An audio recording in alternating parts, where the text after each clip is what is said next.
A Court of Fairies and Fiction. Akafath Girls Podcast. Hosts Mel, Liv, Aka, and Lily. A bookish theory, discussion, and interview podcast for the Massverse. Our Fable Book Club reads, as well as author and creator spotlights. Book Rec Spotlight, Shelf Indulgence for the Book Obsessed.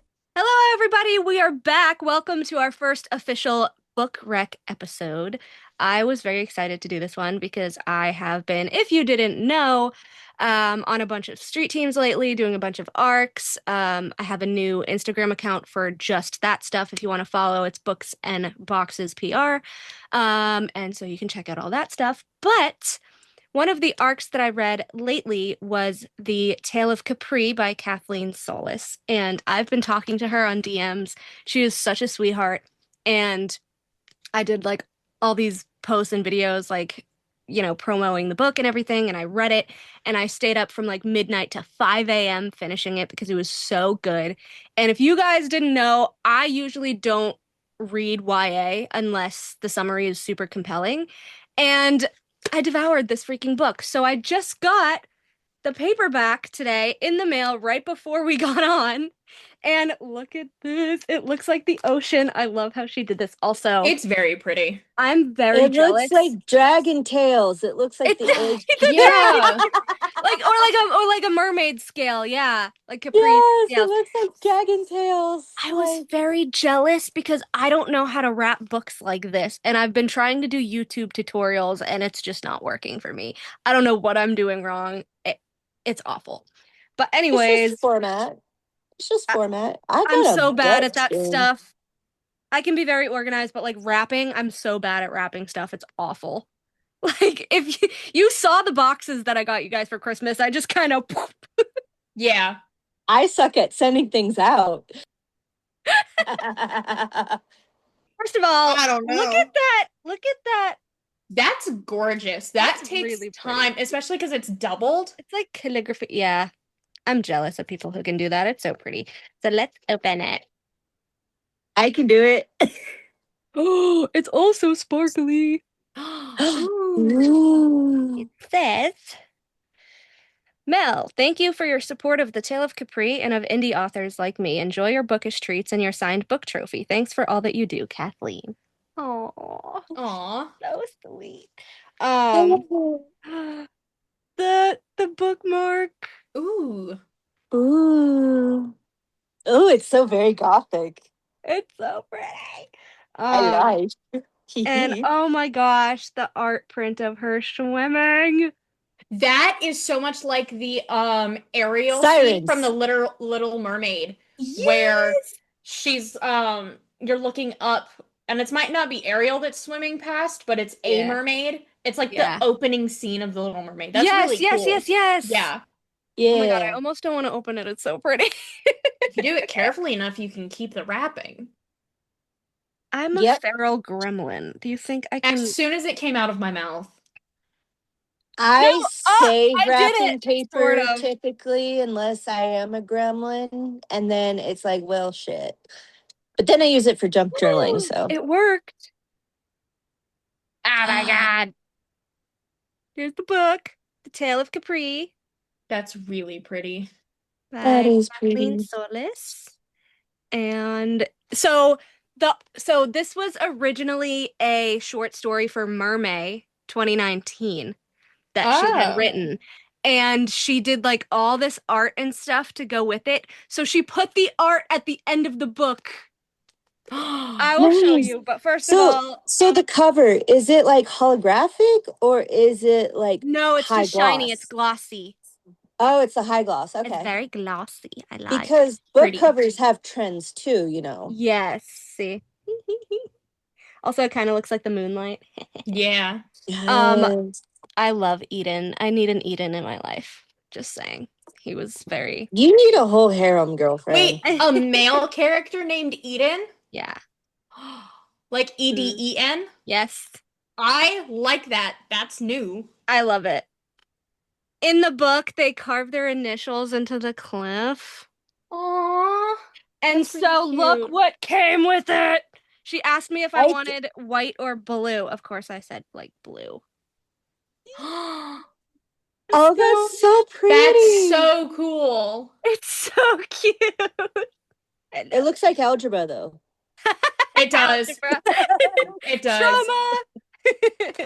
Trauma. Trauma, yes. Yes. So, don't take me back there.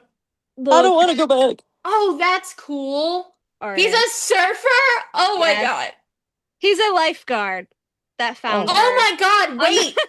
there's a Barbie movie that's similar to that. Where Barbie is a surfer and then she's a mermaid and it's like a whole thing. Oh, this is really when they make a bargain. It's called a wish in here. And she wishes, he gives her his wish. He's like, I want you to have my wish.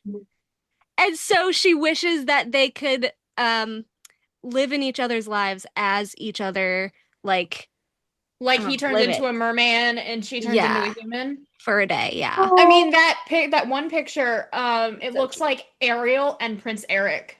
I know because of how the hair is. Yeah. I thought it was really cute that she's like all aqua though. I thought it was nice. Like her skin is aqua, her hair is aqua, but her lips are like bright red too. Does she turn into a human like in the book and stuff? Does she look human? Her hair stays aqua. Oh, so it's like she's like dyes her hair. Yeah. Okay. But it's funny because she's going around going, what is this? And what is this? And what is this? And why did these people do this? And he's like, shh. Write down your questions and then I'll answer. I don't know how to write. It's actually, there's a huge ocean conservation theme message in this. Yeah. And so there's a part where like she is at one point in the beginning of the book, like she hates humans because she's like swimming through filth. And then so when she's a human and she sees someone like throw a cup in the ocean, she gets like really pissed off. And things happen. And then he not going to give everything away, but he tells her something that he did in the past that might have affected people. And she gets really mad and almost never comes back. She still saves him. Oh my gosh, that is so The Little Mermaid. It's so cute, but he's still in merman form. They're just so freaking adorable, you guys. Yeah. And then that was the art print. But yeah, I believe it's KathleenSolis.com. You can still get the PR packages that I got on her website with the signed copy, and the stone. So definitely head over and grab one because I was so obsessed with this book. The story. Okay, I DM'd her because I had been DMing her because I was on her team. And well, I was DMing her while I was reading it, and then she's like, I love these updates. They're so funny. And I was like, yeah.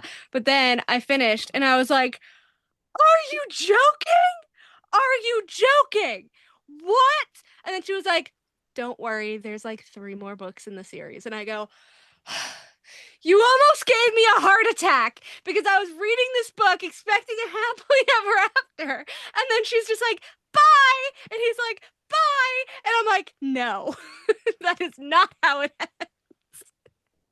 So I told her, I was like, please have the wish happen like every freaking full moon or some shit. Please. I need more of Eden and Capri because they are so cute. And I need somehow for them to be endgame. I don't know how, but I need somehow for them to be endgame. I did a little teaser of my favorite quotes, or some of them, because there's a lot of really good quotes, for the Tale of Capri. And the first one is, you are in love with the ocean and the sea loves you in return. It's why your scales share its deepest colors. I know you want things to change, but you cannot change things if you're dead. So, and then, I won't let anything happen to you. Oh, I lost it. Hold on. Where'd it go? Freak. Hold on. I won't let anything happen to you. I'm getting you out of here, Eden. I love you as I love the ocean, and to save you is to save the ocean. Aww. Aww. I don't know how else to say this, but but something's happened to me over the last 2 weeks. When I'm with you, I feel things that I've never felt before. I thought it might have been an exclusive human experience because it was more obvious then, but the more I thought about it, the more I realized that I was starting to feel these things even before the wish. I don't know how or when it happened, but I think I fell for the very one I thought should have been my enemy. And then she's like, Aw. I think I love you. And then he says, it's very cute. He's like holding her or whatever. And he says, I was afraid of ever letting myself admit it, but he caught his breath as her other hand rested like a petal on his scaled chest. I also fell in love with you. Aw. And then I just quoted like them kissing. Like it's very poetic and cute. In that same moment, they understood the best part about being human. It was loving another person and being loved. Caught up in their wordless exchange of affection, they hardly noticed the sea rise and quietly wash over them before receding into a whisper. Book 2 is about an autistic mermaid. Oh. I don't know if she's from Capri's pod. She probably is. And Eden's friend. Autistic mermaid plus not knowing anything about human world. Yeah. The hyper focusing that could happen would be so funny. Yeah. And I'm thinking it's for something as mundane as like candles. Yeah. It says shoot. That could be so fun. It would be so funny. There could be so many jokes that come from The that. thrilling sequel to The Tale of Capri promises new and familiar faces brimming with mystery, romance, deception, and stunning sensory journeys like any other. Sensory journeys? Yeah. There's a little preview. It says 1 year after their parting, Eden's fellow lifeguard Adam hands him a glassy corked bottle with a note curled inside it. He claims to have found it washed up within the cove near the beachfront house he shares with his sister. The top edge of the note reads, "To Eden." Not knowing why, he intuits that whatever message lies within the bottle, it may have something to do with Sky, the homeless girl he found on the beach the day prior. He's guessed that Sky must be on the autism spectrum like his friend Adam after the way she was behaving when he found her, and he refers her to Adam and his sister Gabby, where she stays at their private guest annex for a while until she can get back on her feet. During Sky's stay, Adam sparks a connection with her in their shared sensitivities to sound, light, and textures, their distaste for big crowds, the need for constant stimming, and their obsessive fascination with the sea and mermaids. The more time Eden spends with Adam and Sky, the more his guesses about who this mysterious girl is begins to shift. When Please Eden tell me they're manages, obsessed about whales. probably, I don't know. When Eden, they touch a wheel. They touch a whale in this book. They ride on a whale. When Eden Whale manages to obsession. extract the curled parchment from inside the bottle, he uncovers a mysterious message from a source that he'd never imagined possible, while Adam wakes up one night to a shocking revelation, and Sky might be the key to understanding it all. I want to read that I one. need Capri back. I need her back. I love her. I need her back. Anyways, I'm obsessed. I'm obsessed with this book. All of Now I want a Capri all of you Sun. listening to this and all of you watching this, please buy a copy of this book. It doesn't have to be the PR package. She has the regular paperbacks. Please buy a copy of this book because it's so good. And the sequels are going to be so good. And I can't wait. Even if you don't read YA, like me, usually, you're going to want to read this book. I fucking love it. I fucking love it. And yeah, you can check out my aesthetic reels and my quote reels and things that I did on my PR Instagram. So yeah, I thought I would do a little plug on that. But yeah, I was waiting to tell you about the sequel because I knew that you would be excited and I knew that you would read it if you heard about the sequel. I want to read the sequel. Because, oh my gosh, we don't get many books that showcase that. I know. And like when I tell people, hey, I have sensory issues, like it's an actual disorder. I'm not making it up. I'm not right. I may be a sensitive snowflake, but enough of us and we cause a blizzard. Like don't F with us, okay? Like just I'm gonna send you guys the I'm going to send you guys the link to... Oh, she also had, which I didn't get yet, she had like a prequel like thing that she did called A Field Guide to Mermaids, which is all about the lore for her books. So that's on there too. I love the behind the scenes stuff. I know. So, A Short Field Guide to Mermaids. Unique look into the underwater world crafted by Kathleen Solis in The Tale of Capri and other books in her mermaid-inspired writing. Also, she signed up to come on the podcast. Ooh. She's also I'm pretty sure she did her own audiobooks. She's a voice actress too. Oh yeah. I like that. Yeah. Voice artist, illustrator, engraver, and author. I need to add her. She seems like a really cool person. I think I would vibe with her. She's a really cool person. She's awesome. I've vibe with that. I've been chatting her up. She's really cool. So everybody go follow her, Kathleen Solis, Solis, and buy her book. Buy her book. Alrighty. Which one of you wants to go next? Eka. Apologies for the book cover because it's a paperback, so I got a little blip. You told us about that! I did. I'm excited. I skimmed through it. I have not read the entire thing yet. I've skimmed through it, and I can say already that this book, it is title and author in case they're just listening. Once Upon a Winter's Night by Dennis L. McKiernan, and he's from Arizona. He's in Tucson. That's awesome. I did not know that until I was reading through it. I'm like, so basically, this was published in 2001, so it's older than ACOTAR, and it's very much like ACOTAR. Like, you did a lot of theories. Sarah did a lot of inspo from a lot of different sources.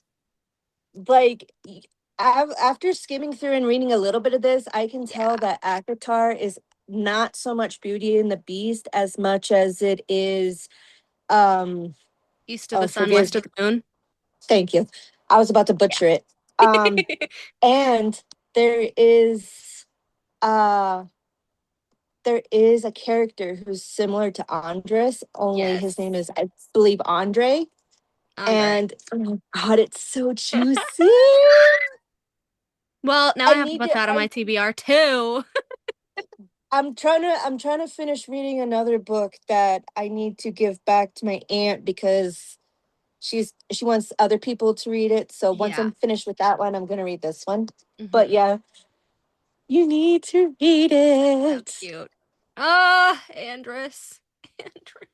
He's a gardener. He's a groundskeeper. I know, right? You said that, and I was like, oh, so this is another inspo. So it's Black Jewels, this book, Howl's Moving Castle, Star Wars. Like, yeah, it's so crazy. Lord of the Rings. She looked at what everyone liked before, and she said, let me just take everything. And also the map of the UK. Yeah. And when you look at it like that, British. When you look at it like that, you're like, oh, wait, this isn't new. This isn't really that original. Everybody's doing it. Everyone loves it. But for some reason, it's like an addiction. Yeah. Yeah. Kind of like some people with Fourth Wing.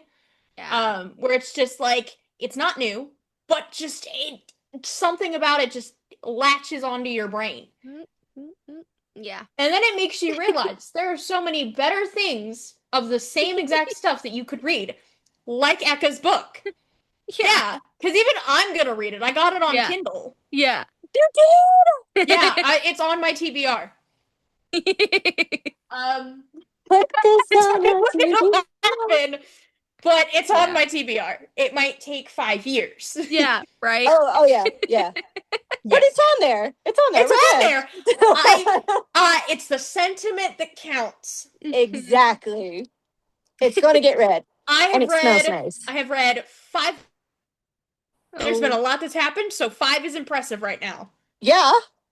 Yeah. I read 5 this month. Actually, I'm on my 5th. I have to finish it by tomorrow. I've read 5 this year, and you go, I've read 5 this month, and it's just like, really, Mel? Really, Mel? I thought you read this month. No, this year, since January, I've read like 5 books, and 2 of them were. Well, I do very well on a deadline, so when I have arcs and I have a deadline, I have a deadline, and I wait till the last day. I know you do. Genuinely, we know you do. Only 2 of the books I read were because I was bored. Anyways. Oh, also I got Fable Plus, because why the fuck not? Because there's more stats and it was fun. I've read 7 this year and 5 were this month, so we're not judging you or anything. No, I'm judging. Not at all. I read 1 in February, 1 in March, 1 in April, 5 in May. 30. I love it. But anyways, what's that big series on your stack? It is the Wild Rose Inn series. It's from the 90s by Jennifer Armstrong. It's about women from the same family, the Mackenzie family. Scottish? Starts out with Scottish. With, oh my god. It's not, I think it's pronounced Birdie. Yeah. Because it's not Bridie. It's Birdie. Yeah. So it starts out with Birdie in 1695. She's been waiting 10 years to join her family in Massachusetts. Or in Britty? America. Britty, maybe.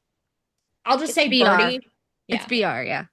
But they're short. I read them when I was in, I think, middle school. So they're easy reads and stuff for anybody, but they're historical romance. And they create the little inn, and it's really fun. When you look at the covers, you see how it starts, and then you can see every single evolution. Yeah, of the house. My gosh. And how it turns more into an inn. And you can see each of the characters between, 1928 and 1944, how different the time is. But it's just them living their lives as a Mackenzie daughter, finding love, figuring out who they are. Because they're all like 18 to like late 20s. So they're genuinely just trying to figure everything out while also figuring out what's going on in the world. I think I love like interconnected Claire stuff like is the thickest one.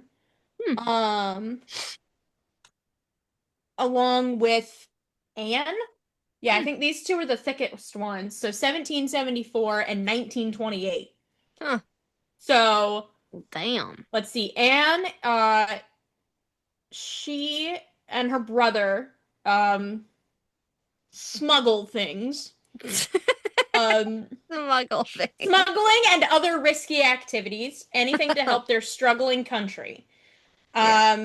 Marblehead, home to the Wild Rose Inn, that's been in Anne's family since they first came to America, which would have been Marblehead, Massachusetts. Yeah, these take place in Massachusetts Bay Colony. Oh, hell yeah. Yeah, aren't you just so proud of yourself? English and British. So proud of my state. And not currently falls in love with a British sailor, which is not great during the American Revolution. Birdie, actually, because it's extremely Puritan at the time of 1695, she's got her first love, like her first true love, and she's also having to cope with the fact that her parents are like constantly working day and night, and her Scottish like belief system is seen as witchcraft.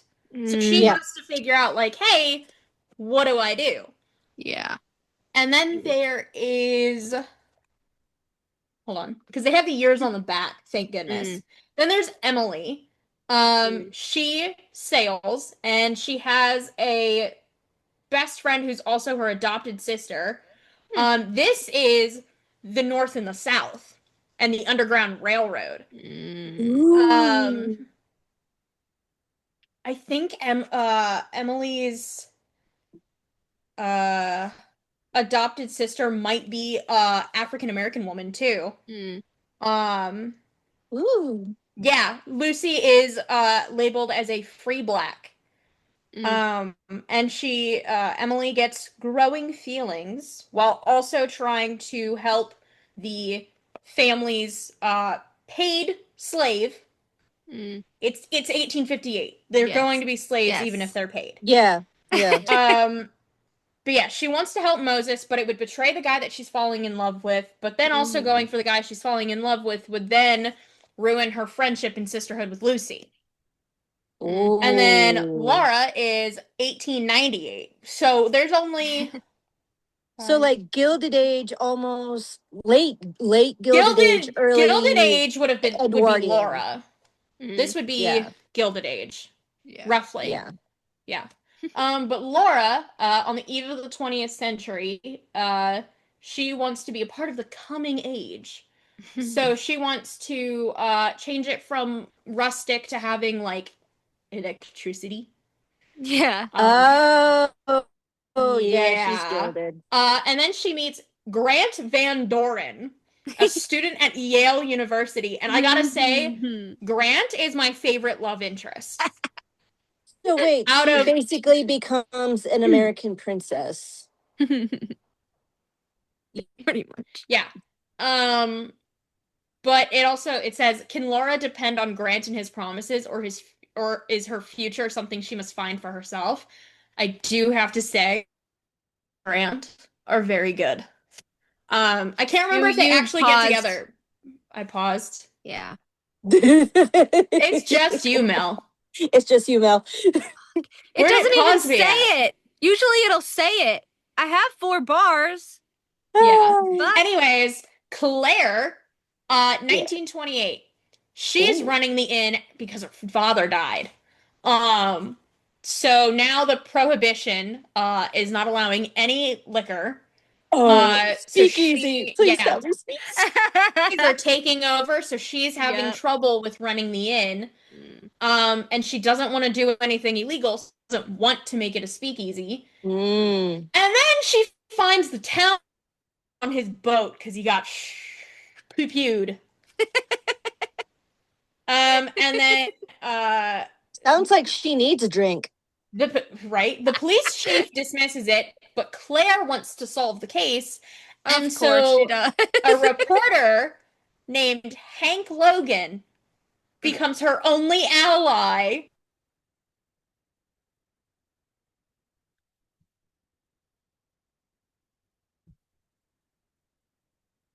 She has to choose risking her family by falling in love fully with Hank, and getting the truth, or choosing her family over everything. Ooh, and then 1944 is Grace. And she has been lonely since her brother and her fiance left to go fight the war in Europe. I wonder which war in 1944. Which is really funny, actually. My grandmother was born in 1946. Me too! Mine too. Mine too, not me. My aunt was born around that time. Sorry. That's right. Go ahead. I'm like 10 years younger than you guys. Yes. Well, I had, past tense, a grandmother who was born in like 1916, so. Dang. My great-grandmother was born in 1919. My dad was able to track our Polish side of the family, like, to the OG too. Jankowski was not the last name for the whole time. I think the original last name was like Durka. Oh yeah, you were saying that. Yeah. Ours was Dishko. Nice. But with this one, Grace is waiting for Finigan. Ooh. Waiting for her brother and her fiance to come home. And while waiting, she finds independence and inner strength managing the inn. Then, when the boys come home, Jimmy's changed. Of course. Jimmy changed during the war. Of course. What kind of changed? Like he slept around and got instead STD, of being or... instead of being the guy she fell in love with, it says he brags about his wartime heroics while stubbornly insisting that Grace give up her dream of running the inn after they marry. Grace is angry and confused, but also feels guilty that she's not the girl that Jimmy remembers. But his army buddy Mike, who's come to Marblehead, is everything that Grace wanted. I will spoil this one. Are they sword fighting?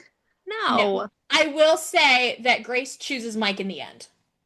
Because Jimmy sucks. Jimmy's not so great. But Mike, her and Mike have a cute little romance, and it's really adorable. It's really adorable. Yeah, it's weird because my great uncle's name is Jimmy and my dad's name is Mike. So my dad's name is Mike.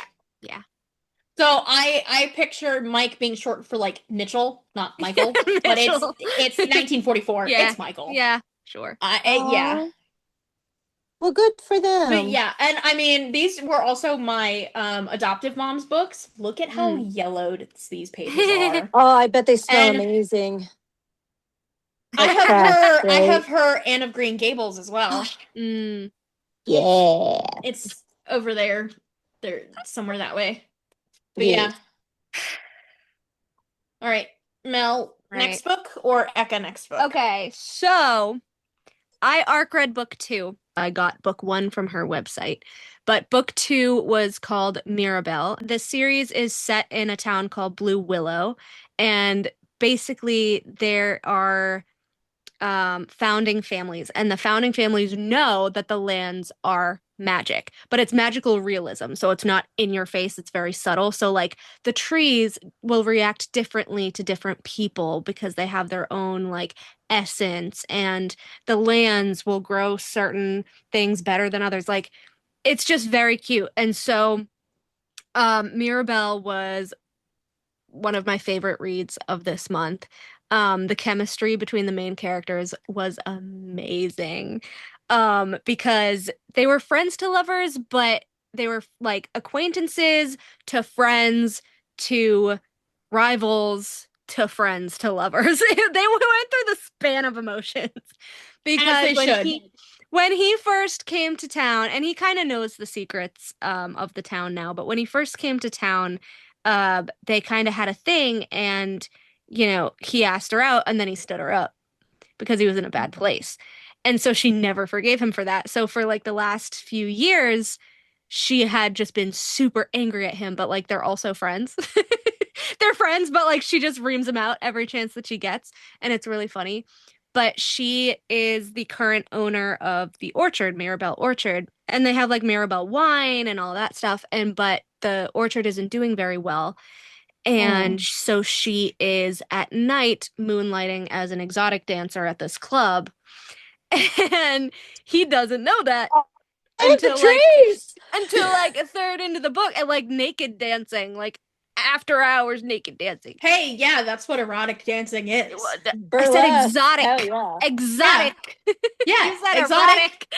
It's the same thing. Well, she's like, semantics. Before midnight we're clothed, and then after midnight we're not, whatever. Anyways, she has friends at the club too. Same. But he finds out, she thinks that he's going to judge her for it, and he's like, no, do what you have to do.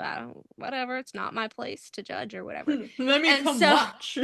But he's like all depressed because he like wants her, obviously. And she's just like, wants nothing to do with him. And so he's like all stressy depressy and decides to chop his hair and dye it bleach blonde. And oh yeah, that's what you were talking. And it doesn't go well. And so his sister has to come over and fix his fucking hair. Yeah, and he does like the phone call, and he's like, I didn't do anything. Yes, you did. I bleached my hair. What? What did you do? Yeah. What do you mean, what did I do? Jack, what did you do? And so then she kind of fixes it so that it's like just really weird frosted tips. And oh my God. And so Isla comes over and she's like, oh my God, what did you do? And then she like also helps him fix it more. And yeah, it's called dyeing it back. Yeah, but no, they don't. He keeps the frosted tips, but they fix it a little. I think it was kind of cute because it makes him quirky. But anyway, she's like bitching at him the whole time. She's fixing his hair for him about everything. You have to do that because and then she's like, all I have to do is marry a rich guy and the orchard could be saved, but I want to do it myself or whatever. And granted, he has his own company. And he came into a lot of money, and he is very rich. And he's like, marry me! Just blurts it out. And she's like, oh my God. We love men who just blurt out the solution. It's so funny. And then he was like, shit, did I just say that out loud? He's like, but I would. So she's like, let me think about it, and then runs out. Runs out. Yeah. And then like 3 days later, he's like, you haven't spoken to me in like 3 days. She's like, well, what did you expect? And then she's like, fine, let's do this. So then they're like, oh, here's the start date. Here's the conditions. What's the end date? And he's like, let's just leave that open for now. Of course, it's forever open, but it was very cute. It was very cute. And then there's like, there's like really fun friends and all of that stuff. I'm thinking of right now is just this dude had a like mental breakdown because of her. And then she's like, well, let me have this solution that he could solve, but like she didn't realize he could solve. And so then he's just like, hey, let's just do it. And then he's like, I don't want to mooch. I'm paying everything back. He's like, okay, you're paying everything back. Sure. We know how you'll pay it back.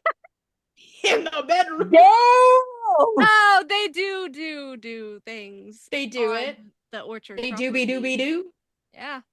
They do the great right. Let me just tell you orchard. The descriptions from her about how good he was with certain things reminded me of Tamlin.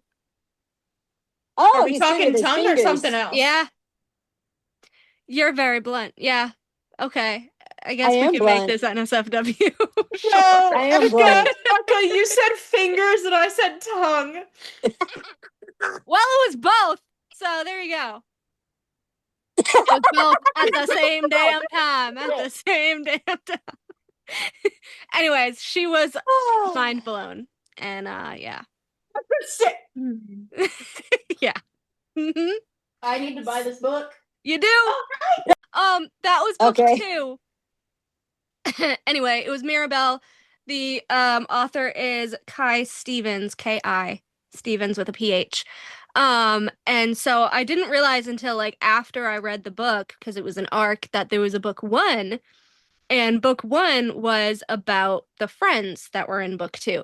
And now his friend owns a inn, which is sentient, like the House of Wind. Mm-hmm. And like I said, everything is repetition in books.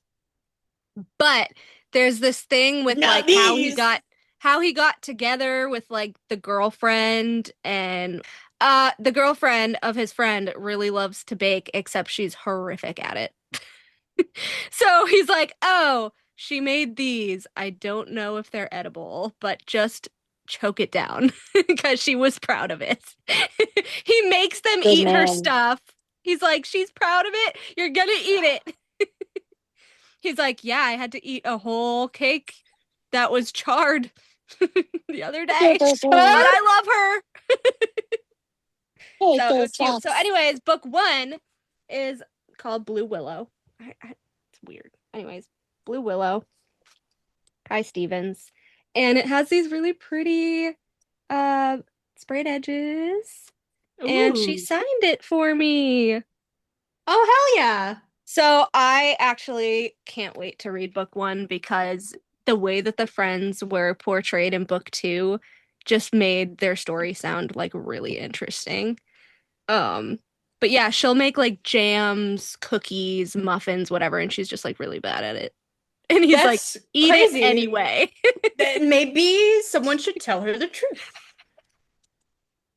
Oh, they have. And she's just like, no, I think I really did it well this time. And he's like, it's delicious, babe. So she's kind of stupid. A little bit. Elsie. Her name is Elsie. It's Elsie and Wells. And book 2 is Jack and Isla. Book 3, I'm hoping there's going to be a book 3 because she has another friend. I hope there's all a book the friends 3. are getting set up. I hope so. But yeah, I just really, really liked the magic system because it was very, obviously, magical realism. It was just very subtle and realistic. And is it similar to how like the Weasleys in Harry Potter use magic? Like Mrs. Weasley uses it to like wash dishes and like That's track what I would use it her for. children's it's location more on their clock. It's more like the lands have magic. Oh, okay.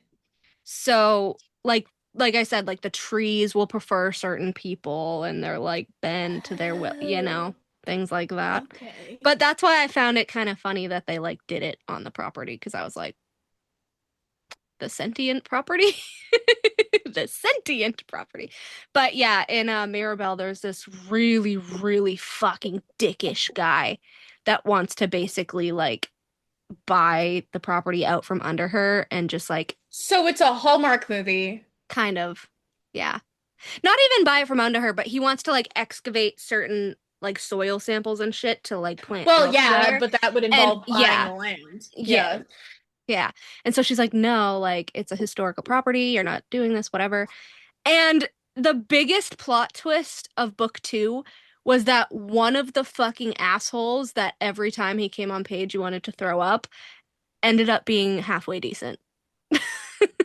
Nice. I was like, do I want his book now? I might want his book now. I hope there's 4 books.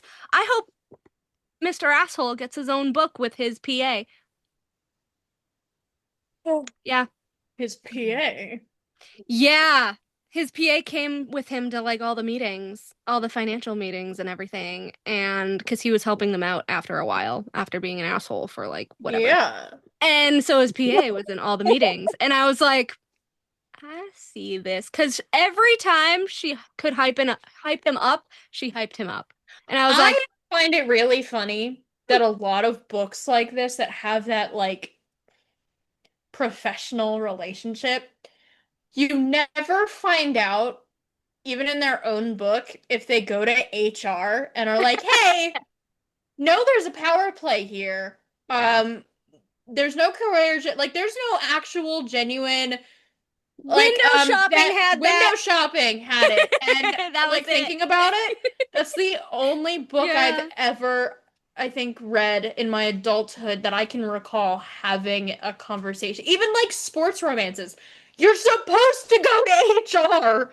I know. Even if the person doesn't work for the team. I mean, well, I'm pretty sure he was like the boss, though. I mean, doesn't matter. That's a power play. Yeah. I mean, it's a kink. I know. He's like, she's the best PA I've ever had. And she's like, he will help you out so much. I want them to be more realistic with it. Because the thing is, it adds that extra little fluff of like, hey, needs to be a genuine conversation of like, do we really want this? And then guess what? There's no misunderstandings. Yeah. I was really shocked that I ended up wanting a freaking book for him because she legitimately makes you hate him for like 65% of the book. And then you're like, oh, he's actually helping them behind the scenes. But every time he talks to them, he's just a fucking asshole. Like a pompous, arrogant fucking dick. He wanted to buy the property. Like, buy it. And then he's like, oh, I realized, like, it's fine. It's better with her. He owns a cranberry bog. His family, one of the other founding families, owns a cranberry bog. So there's like a scene where they're like, I can't imagine this guy like in these expensive suits, you know, down and dirty in the bog. And then in like the last scene, they have like a summer thing at the cranberry bog, and he's like in there with his little like, and they're like, again, this is so weird fly fishing stuff. They're like, it's so weird to see him like that because he's always in a suit. You know what would be even funnier? If he wore that over a suit. I'm just like, I just happened to slip it on over my suit. That's all. Plums! They're orange plums. Thank you. Sorry. Okay. It was pissing me off. I was like, what the fuck fruit is it? It totally blanked. Orange plums.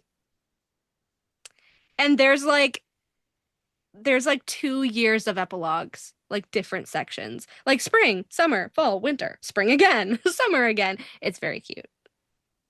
Okay. Yeah. But 6 months and I'll amend the terms. He's like, mm-hmm. They're already a thing. Where am I hearing a I phone? love that. Jack, what's on today's agenda, boss? Love it. He's so cute. Also, I kind of like that he had the weird frosted tips. I don't know. The artwork swayed me because he looked really fucking hot in the artwork. So, just saying. Bo. His name is Bo. Bo Langford.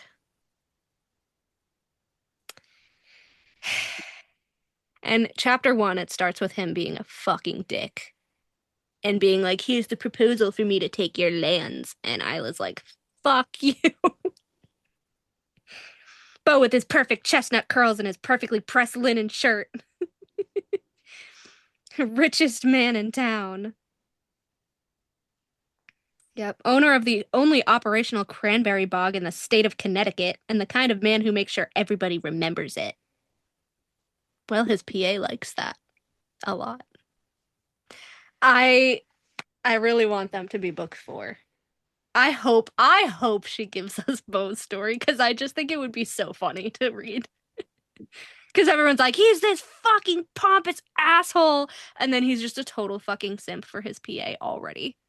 And she's like in her like high heels with her legs out, and he's just like, anyway. And she's like, Bo would do everything he could for you. And they're like, I bet. Because that was great. High heels with her legs out, and you and I just both threw the camera like directly looking at each other. Yeah. Like, Bo was distracted. He tried not to be, but he was distracted. I mean, hey, high heels and her legs out. Like, it was just that kind of scene where like Jack and Isla are just like, they literally did what you do. Yeah, I'm just like oh. And they're like, you know what this is? It's like the look of like, are they a thing or are they a thing? Oh, that's not a look of, are they a thing? That's a look of, oh, they're doing it. They're also doing it. And if they're not yet, they will be. They will be. They're Place your bets now. You know, that's a look of $20 they will, $20 they won't. Hold on. 20 bucks they've already been. Hold on. $40 they already been. It was very charged. Like, just the way that Jack and Isla were like, and then, like, he's supposed to be this dick, but I don't know. He's like, oh, she's coming over and she'll tell you the details, or she'll send you the email, or she'll do this, she'll do that. And then she's like talking to them and she's like, Bo has your back, and Bo does this, and Bo will do that, and it's gonna be totally fine. And I'm like, they're a thing. They're a thing. And I just really want them to be book 4. But anyway, Eka, your turn. Yes. Okay, so I remembered one is a trilogy. I finished the trilogy. The other one is a duology. I've only listened to book 1 through audio on YouTube. So the duology is Dark Cathedral. And all of these books are by Freda Warrington. I will promote her books until the day I die because I love her syntax. I love the big vocabulary she uses and how easily she uses it. And her messy characters. I love them. Messy in a good way? Yes. Well, both. Messy in a good way and messy in a, oh my God, why are you doing that kind of way? So Dark Cathedral is followed by Pagan Moon. I have not dove into Pagan Moon. But Dark Cathedral takes place in the 90s. So there's this adorable little girl named Beth and her tyrannical little brother who grow up in this very Holland super religiously suffocatingly charged household.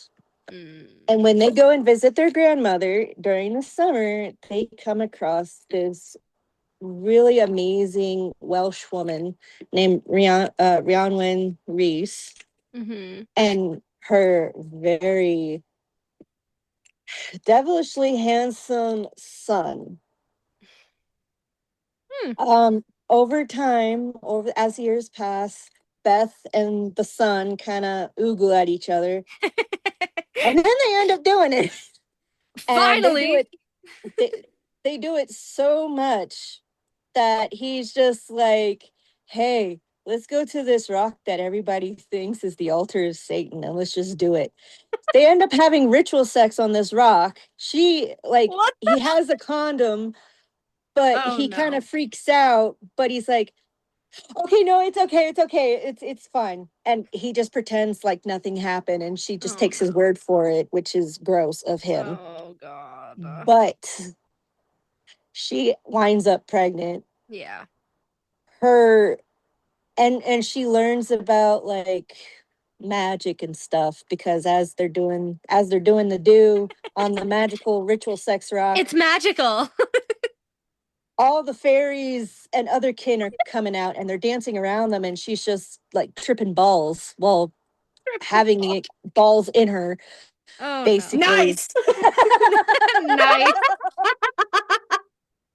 Tripping balls while tripping on balls. And so double it up. Oh no. And so she gets pregnant. Warning label on this episode. Like, the mom freaks out, and so poor Beth has like no support. Her brother is a freak. He's a little freak. He like kills mice and then has like his own mass. It's weird. It's different. It's very taboo, but it's just kind of like, okay, well, that's gothic fiction for you. And the last part I got at was where she's showing up. She had just given birth. You can tell she's kind of going postpartum. She's a teen mom, and Rhiannon and her son just kind of dipped, and she ran away because her mom and her brother and her dad are just not great people. Yeah. It's different. Pagan Moon takes place, from what I've read on the synopsis of it, Pagan Moon takes over to where the baby girl is now in her teen years. Beth and her baby daddy are kind of talking to each other and figuring out what the hell to do. And tyrannical uncle. Period. And tyrannical uncle is just tyrannical uncle. And the daughter's like half fae. Men never change. Yep. So that's that duology. Should I go with the trilogy, or did someone else want to go? Yeah. Okay, so first one is one that I read when I was like elementary, middle school. Is that a kitty? It's Dewey. It takes place in Iowa, Spencer, Iowa. It is a nonfiction. This genuinely did happen. It was a cat that the author, who was a librarian at the time, found him in the like return book slot during winter in Spencer, Iowa, and he became the library kitty. That's Dewey. That's so cute. Yeah. So it's just library cats. It's just a book on his life and how that's him with her. Aww. But she wrote this just talking about how like him being in the library brought people back to reading books. He was there for like little kids and stuff with the little like children's reading time. A lot of the regulars would start smiling again. And like it just really helped bring like life back to reading because people realized you could in fact have a library pet.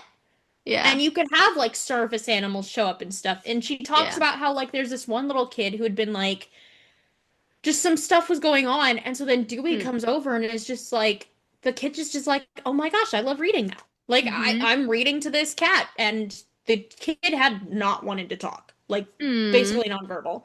I think one regular, an older guy, had like his wife had passed or something like that, and so then Dewey would start hanging out with him. He also really liked eating rubber bands. And so a lot of times they'd be like, hey, what's that in his litter box? Oh, a rubber band. And then he ended up passing away in his sleep. But he had lived like they got him when he was a baby kitten. So he lived a full life. And the library in Spencer, Iowa still has a statue outside the front door of him because it's his library. And it's just that's one of my like favorite books I've ever read. That's a nonfiction. Next one is also nonfiction, and this is for a really niche audience. Really niche audience. It's Markiplier's mom's book. Her little autobiography of her life as a Korean woman and like traveling and stuff, meeting Markiplier's father, who was in the military and American, having Markiplier's brother. This was his mom when she was younger. She's freaking gorgeous. Move it that way. Ooh. This way. Yeah. Oh my gosh. Right? She's so pretty. She's still gorgeous to this day. And I pre-ordered it, and that's literally how I see like Markiplier. He recently got married to Amy, his longtime girlfriend of like 2 decades. Not actually 2 decades. 2 decades. It's been like 10, 15 years. Yeah. Like she's been around for forever. Because I was one of his like first 1,000 like subscribers. Like I've been there from the beginning. But he also had his movie recently come out, a video game that he played, Iron Lung, and he's going to be putting it on YouTube for best access for people. But I pre-ordered this, and so Mamaplier signed it. Aww. Yeah, but it goes into just her life, Markiplier's childhood, her family, and stuff like that. Yeah, things like that. I think that's his brother Thomas.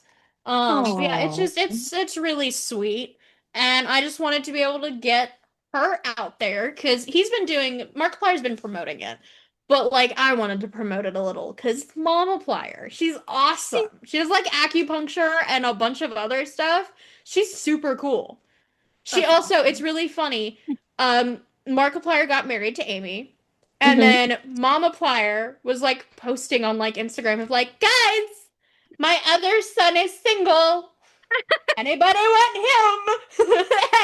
That is such an easy mom thing to do. A bunch of women in the comments were like, I'll take him. Like,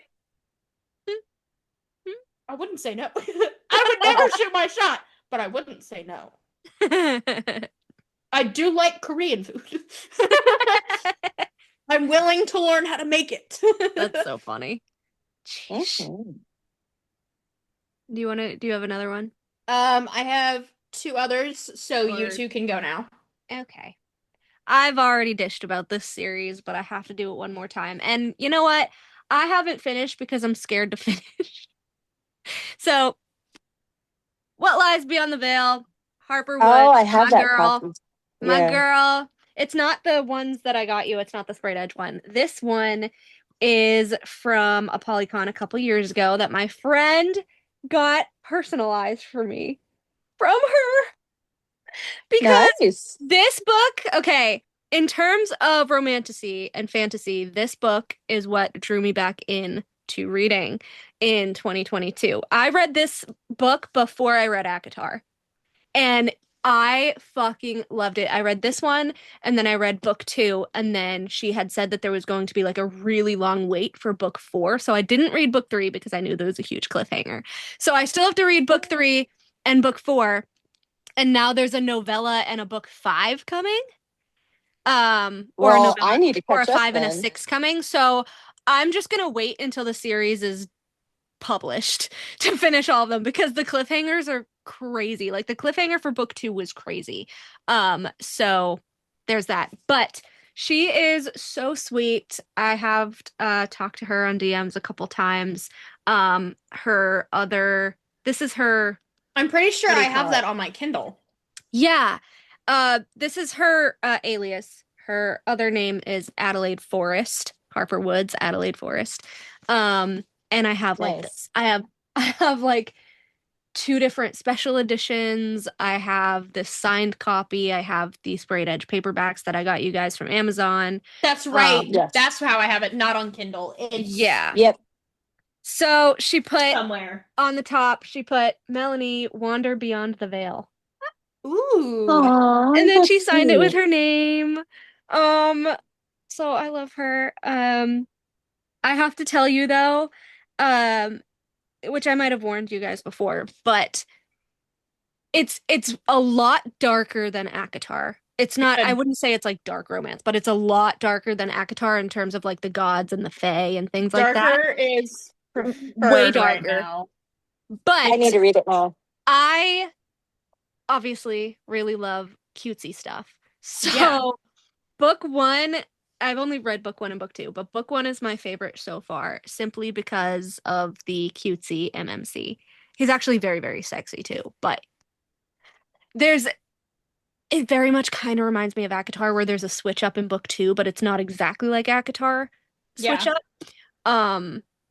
It gets understandable. It just gets a lot darker in book 2, which is fine. Yeah. That's what the series is. But book 1 will always have my heart because it was like their beginnings, and even though he was kind of lying to her, their chemistry and everything was genuine and was there. Do you want a little bit of a spoiler or no? Sure. Nah.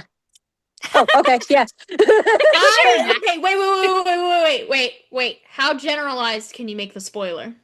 Yeah, I agree. I can compare it to ACOTAR. Okay. Cool. So the MMC is a shifter like Tamlin, but not like Tamlin. Close enough, but not the same.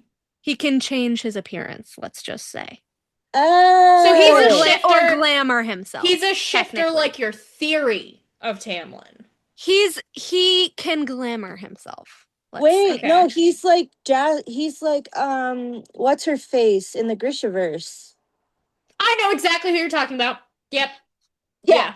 Well, he is something, and he presents himself as something less scary, so that she will accept him.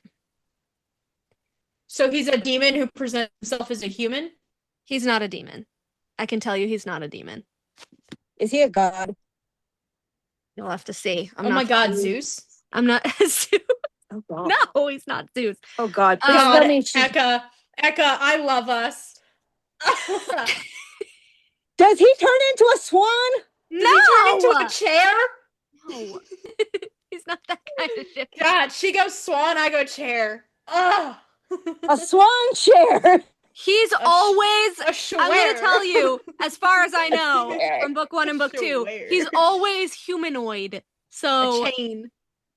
He is something very kind of scary. Wait, hold intense. on. You say humanoid. That's not human. Yeah, that's not human. That's like... So what about him isn't human when he's a human? Oh god, is he an alien? He's glamored. He's glamored to look human in the first book. Because is he like a lychee? Is it a one hand or a two hand? You said you didn't want the spoilers. You want me to just fucking tell you? I had to bring back the joke. Should I just fucking tell you? Yes. He is a god. He's the god. Actually, we were right. He's the god of death, Cauldress. Nice.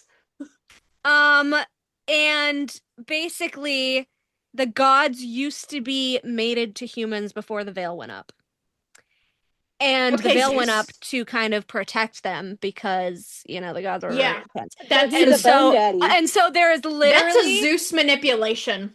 So in book 1, there is legit the Wild Hunt where the veil comes down because she breaks the veil because she's escaping like the really perverted like Arab and Hamel to the 100th degree type person that wants to marry her and like rape her type guy. And so she like puts her hand against the veil and it like shatters. And so then like they come through and there's like a wild hunt to grab the humans that are the mates of the gods or whatever. And she runs to this barn with her brother, which obviously we find out later that wasn't actually her family. That's a whole other thing. And she finds Calum in the barn. And he's just like this blonde, like human guy. He's like, I'll shelter you, come in, whatever. I'll shelter you, but actually. Sounds like a Fae trap. Yeah, definitely. Don't tell them his name. Yes. So what's the point? What's the point of the veil if it just shatters because she touches it? Well, because that sounds really easy. No, because it had to be a specific person at a specific time. Oh, she's the chosen one. Yeah. She's special. She doesn't know who she is. Harry Potter. That's the whole thing. She had a family and all this stuff, but did she? Because she was kind of a plant. She only wants you because you're the chosen one. I am the chosen one. It's very much like, oh, she was given to this family as a baby to protect. They'd never fucking protected her. They just let her believe. She's a changeling. They just, yeah.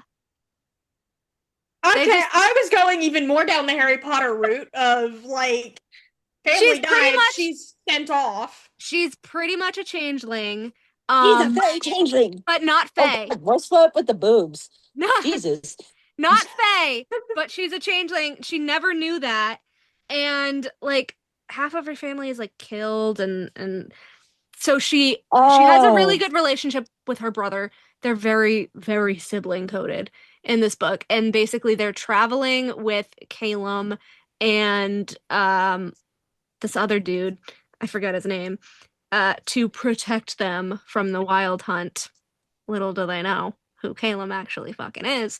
And something happens where someone does something and the brother gets killed. On purpose, I would say. So what you're saying is this is going to be a comp for when I finish my trilogy, and yeah, okay. I'm and if you guys want, like, when this is finished publishing, let me see when the last one comes out actually, because I know the novella. I thought you sent me the fourth one. Huh? I thought you sent me the fourth one. There's 6. The other two weren't published yet. There's a novella of a side couple, I think, that's in book 3. I mean, book 4, and then there's the final book. So it's an omnibus. Sort of.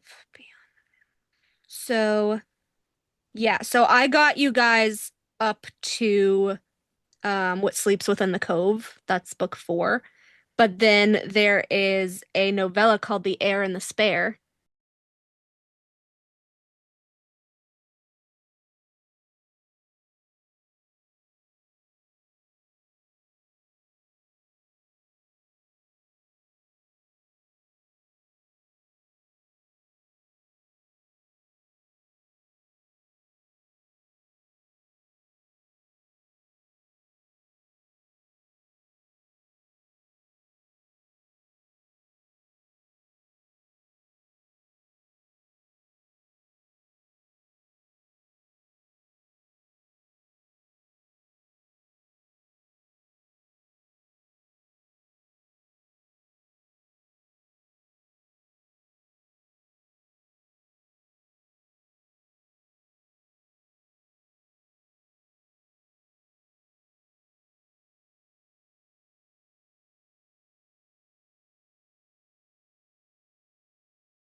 she's like, my sister was the historian.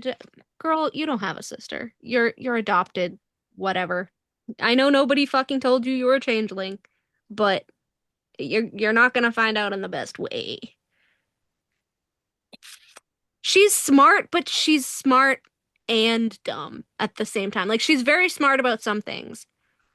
And then just the gravity of the situations, I feel like she's very dumb about. Like, you really think that you're not special after all this shit is happening to you and you have random tattoos on your body now? She sounds very, very, very young. I want to kiss him, but I wasn't sure I was ready to be the initiator of our intimate moments. Not yet, anyway. He disarmed the attackers smoothly until every sword was either held within his grasp or flung against the dirt, leaving the men gaping at him awkwardly. Perhaps you would like to explain to me what you were planning to do before my love emasculated you, he asked. He called her his love. We're looking for survivors. We had to be sure you aren't one of those fey bastards. Even over there, everyone knows how to see through a glamour. Do they? Because Estrella didn't. The fey marks didn't give it away. You've never seen a fey, have you, pretty? Those bastards are born with the mark. Fucking Jensen. Oh, fucking Jensen. I forgot about him. And Jensen is such a good name. I forgot about him. That's gonna piss me off. No. Never mind. Anyways, the Flesh and Bone series by Harper L. Woods. You guys should get it. It is dark at times. It is very spicy. It is kinky, clearly. And frustrating as well. So, Eka, your turn. Is this another one by Freda Warrington? What's it about? Someone's soul. What's it about? Oh my god. So this is the trilogy one. I read the second book first, and then I read this one, and then I read the third one. Mm-hmm. It is so messy. It just the drama, the absolute drama of this is just insane. So I love Rosie, but she What's the premise? There's things she does that annoys me, but she redeems herself in some ways.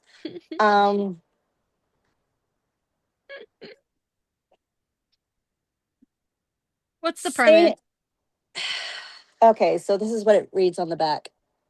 The ethereals live among us indistinguishable from humans. Every 7 years on the night of the summer stars, Lawrence Wilder, the gatekeeper, throws open the gates to the other world. But this time he has sealed the gates, literally becoming a gatekeeper.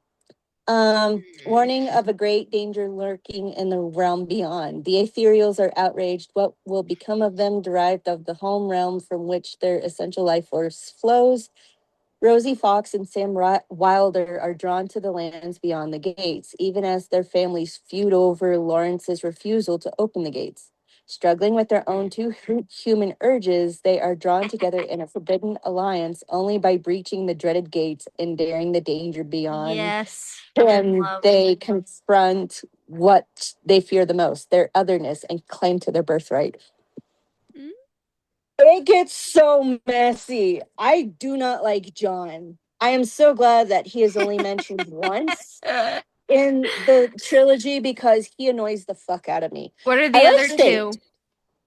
The other two is Midsummer Night. Mm-hmm. That one. So there's a character who shows up in all three books, and I love her. She's my favorite. Her name is Peta Lion. She's the mask maker. She is so awesome, and I've been wanting to get into mask making because of Peta. You know who makes masks? Kristen, Henry's PA. Ooh. But it's she put like some reels up. It was cute. There are some really questionable pairings that just make you go, wow. John has no moral conscience. He's so annoying. He's a pushover, and in a way, he's kind of a victim. He has sex with his stepmom, who Oh my God. She's kind of bitchy and she gets away with it, which, you know, in some ways good for her because she's avenging her father.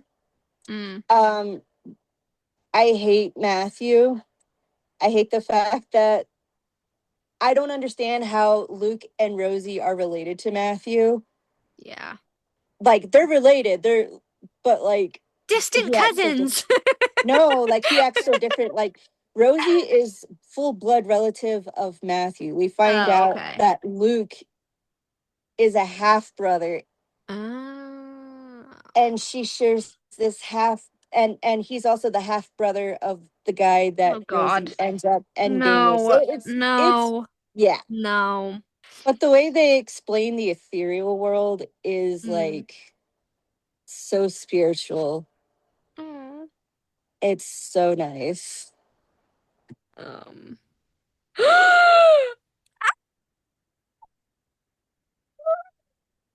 I just said, okay, I sent her the clip and I said, filming our book rec episode and I was dishing about Bo. She put, ha ha ha, the absolute silence of the response. And then I forgot to film the part that said, oh yeah, his PA was in heels with her legs all out and he was distracted whether he wanted to or not.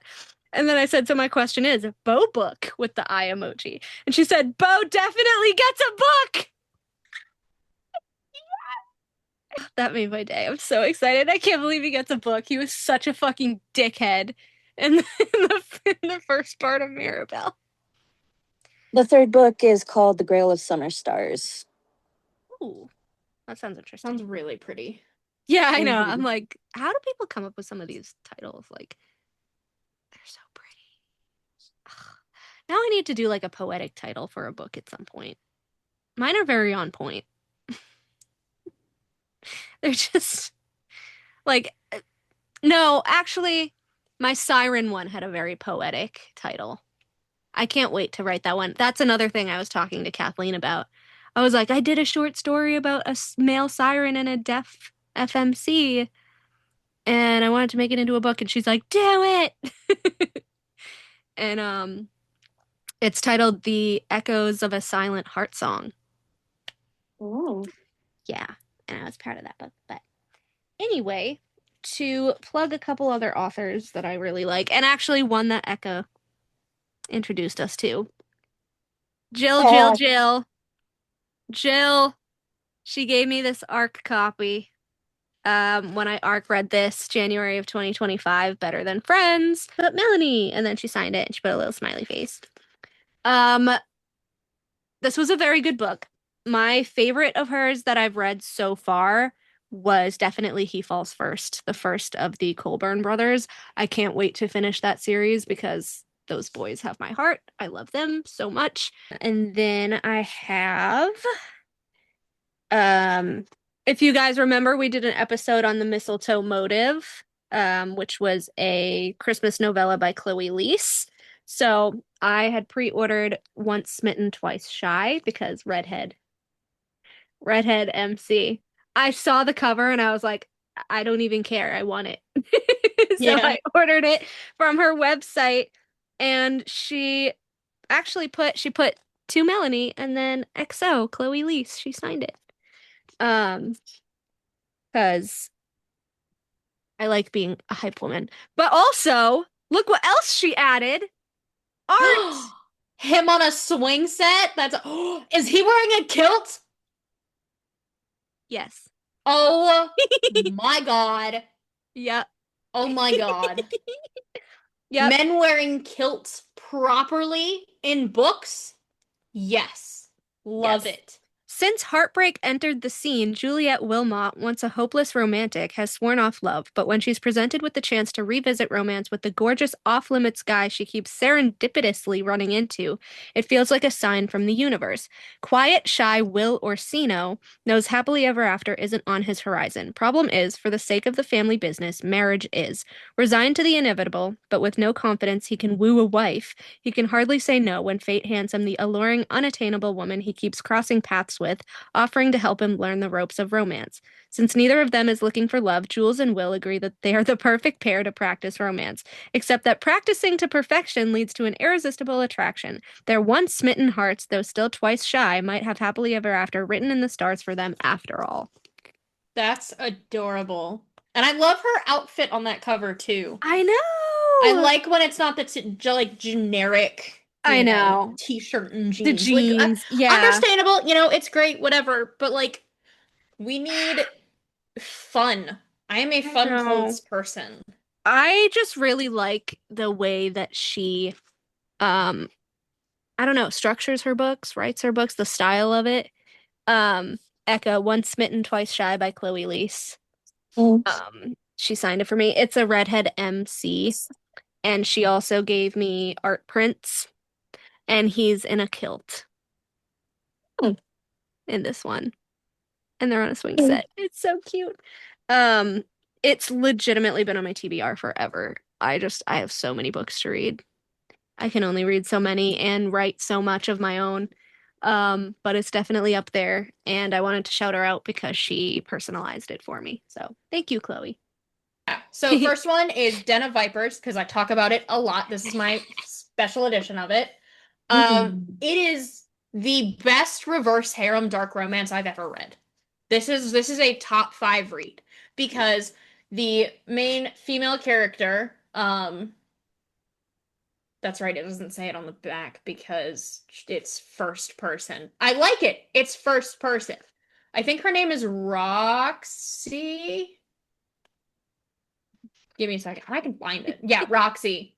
And her dad, like, owned a bar or whatever, and he basically used his daughter as collateral for his debts. Very typical mafia type stuff. But the guys are Ryder, Garrett, Kenzo, and Diesel. Diesel is psychotic and a pyromaniac.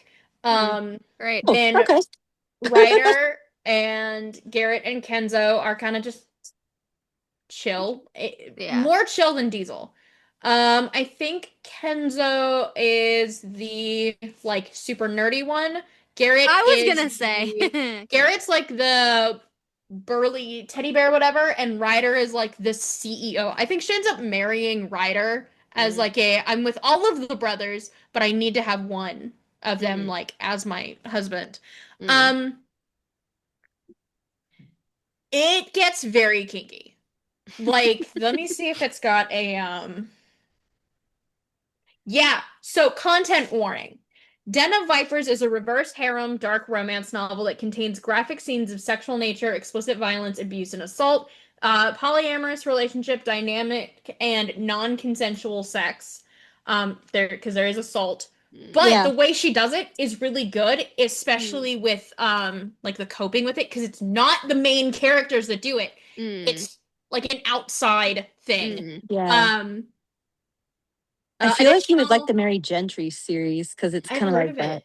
I've heard of it. Additional themes some readers might find triggering include kidnapping, forced proximity, manipulation, family dysfunction, organized criminal activity. There is a scene in it that is like, how do I word this?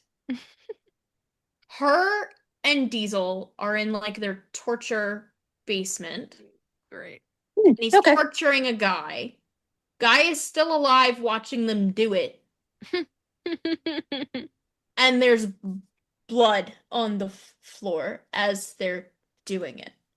Oh, so like True Blood. Yeah. Joy. Yeah, but a little more descriptive. Also, just look at how nice this is. Like, it's small print, and it's still a lot. Yeah. But I actually love it. I love it a lot. Yeah. Does it end? It does. It ends on chapter 69. Nice. Yeah. And then she added bonus scenes into this one. So there's So Fluffy, and it's Diesel. Then the Playroom, Roxy. Christmas Baby, Roxy. Wild Bird, also Roxy. And then one more time, also Roxy. And they do have children. The polyamorous relationship does end up having children, and I do like it. Aww. Because for being crazy men, they adore Roxy. Like she has bite and like she's a biker girl basically. Like she's good. Like she can use guns, all that stuff. She's amazing. I like her. I want to read this. No, you should definitely read it. Because Look how pretty it is. It's like a more modern Mary Gentry, but like less with the fae and just more. Oh, this takes place like I'm thinking in. It's in a big city. I don't think it's New York. Yeah. But they like live in a penthouse and everything. Yeah. And it's just full modern. There's no magic or nothing. It's love it. So this is not a fiction book. This is a nonfiction book. This is the one that I'm trying to finish up reading so I can give it back to my aunt so that I can read other books. Ooh, what's that? The let them theory. So let them be dumb. Yeah, it's basically like reclaiming your power by saying, let them act like a piece of shit. Let me do what I need to do to heal, or let me do what I need to do to get ahead in life and get where I need to be. So it's like it's basically teaching you emotional boundaries. It's like a self-help book, but it's not going to be labeled as a self-help book. Yeah. Right. I am proud to say that I already do that. I am very self-aware. I think I might have a Mel Robbins book. Because that cover style looks familiar. Yeah, she has a few out there. She also has a podcast. Cannot find where I might have one. Oh well. I don't know if it's considered a self-help. I would imagine so. It might be. It's either self-help or self-transformation. How it would be labeled in a bookstore like Barnes and Noble. Because I've seen her books in both, but I think they'd be more self-transformation. I think it's more self-transformation. Yeah. Okay. Yeah. I was telling Eka about this one. The Dark Lord's Guide to Dating and Other War Crimes. This is the funniest goddamn book I've ever read. And you guys know how I don't have many 5-star reads? Yes. I was annotating this, and I stopped annotating because I couldn't stop crying laughing. Let me just read. Let me just read to you this because the chapters all have titles. Chapter 1, kidnap someone cute and pretend it's ambition, not loneliness. The main character's name, the male character, is Casimir, the Dark Lord. And then the main female character is Evelyn? No, Arabella. Her name is Arabella. But what's really funny is the scene that literally happens in the first 3 pages. He's trying to figure out who to kidnap. Oh God. Let me just read this to you. Let me just read this to you. I pressed both palms on the table. By now you all know the situation. I need a highborn descendant of the first hero who will survive proximity to my dark magic without keeling over. I pulled a dagger from my belt, testing its edge with my thumb. Preferably someone who won't try to stab me in my sleep, though that's negotiable. Griffin, half distracted, said, "What about Princess Marigold of our court?" I spun the dagger idly. "That poet who writes odes to butterflies? She'd faint at the sight of my breakfast spread." "Lady Rosamund of the Western Isles?" Thorn offered. "Already betrothed to 3 princes. Too messy politically." Sims tried next. "The Duchess of Thornhaven?" "Too old," I dismissed. "She's 38. "Practically ancient," I said, wiggling the dagger free, "and I hear she collects unicorns. Living ones." I suppressed a shudder. Griffin spoke up, fidgeting. "Princess Violet of..." I paused mid-spin. Which Violet? The pacifist who started a goblin peace coalition? No, the other Princess Violet. The one who breeds rabbits? No, the other Princess Violet. How many Princess Violets exist in this cursed realm? I snapped.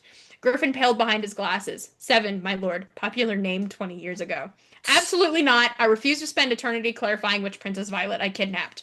I hurled the dagger across the room, embedding it in the front of a desk. Any suggestions that might save me from losing my dignity? Griffin brightened. What about Lord Sebastian from the Northern Peaks? And I proceeded to put, a man? The entire room went still. Even my shadow seemed to freeze. Lord Sebastian, the imbecile who invited the Bone Witches to last year's winter solstice ball? Thorn snorted. I heard about that. Half the court of Solandris speaking in rhymes for a month. Well, yes, but, Griffin pushed his glasses up, he does have the first hero's blood. Gorgeous. His scones are allegedly... My shadows erupted from beneath the table, plunging sections of the war room into darkness. Everyone wisely shut up. I let the tension hang before I spoke again. I need someone with a modicum of self-preservation, or my enemies will never stop laughing. Oh, Griffin's face fell. I just thought, since you mentioned the stabbing thing, he's quite a pacifist. Moving on, Sims cut in quickly. What about, if you say Violet again, I'm throwing you all off the battlements. And then it gets into Lady Arabella Fall of Solandris and how she's accident prone. And then we find out the reason she's accident prone is because she purposely set someone's cravat on fire. and like they argue on everything, and then as they're going through and like solving both of their problems, because she is dealing with her dad locking her away in a tower, trying to sell her off to a husband or something. So she's like, actually, you kidnapped me. I don't think I want to go home. And so then they like start doing the deed. And them doing the deed to do what the Casimir wants to do. Them doing it helps the magic get stronger. And also at the same time, it's a little too strong because it starts to make the things quake, fall apart. The crown thingy itself that he's trying to get to work, that he needs the first hero's bloodline for, literally gets a hairline fracture. Great. And then she's able to use it. I will say, I'm not going to say who it is. There is someone who does die, and it genuinely, because of how well you get to know the side character, it actually made me sob when they're like, hey, where's so-and-so? And they're like, he didn't make it. I put the book down and Is it the nerd? Come on. No, that's Griffin. It's not the nerd. I will say, though, Griffin, it's really funny. Kaz, it's not the nerd. It's not the nerd, but finally. it is someone else. Actually, let me go through. The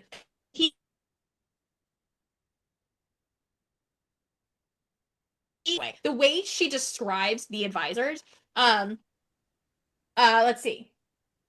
Where's Sims? Sims cleared his throat. He was a thin, meticulous strategist, the kind of man who told me the truth whether I wanted it or not. So he dies. Yeah. I mean, you jumped right to it. So. Well, yeah, because he's the first one mentioned. Yeah. Vex, my steward, leaning against the wall with silver hair peeking from beneath her hood. Thorn, my security chief, a human fortress of muscle and grunts. And Griffin, my diplomatic enchanter wearing robes several inches too short for his unnaturally stretched frame. And then it's explained later on the reason that his frame is stretched out unnaturally is to experiment. And there are many times that Kaz has to spend money to fix the things that Griffin breaks. And he does break things in this book. He does something and then something breaks. And so then the main female character, she's kind of like, hey, that wasn't me. That was Griffin. And Kaz was like, are you sure? He does gift her a pet dragon. And they also play golf with eyeballs. Oh, with eyeballs. So, okay, that's fine. Genuinely, You were disgusted by golf, and then she said with eyeballs, and you're like, ah. No, like, seriously. Actually, like, because the fortress is, like, floating in the sky with his magic and all, and so they just shoot it off the side. It's raining eyeballs. Nero would love that. The pet dragon tries to eat some of the eyeballs, and then Kaz is like, hey, babe, can you not have her do that? And her and Griffin also have an incident where the dragon eats, like, his familiar. His, like, third familiar of the month. And Griffin's like, okay, no, and whatever. And then the dragon kind of regurgitates. And so then Griffin's like, what? It's funny, though. Yeah, no, and I mean, right off the bat, too, they have really good, like, angry banter, where he's kind of like, hey, I really can't do that. And she's fucking try. She does.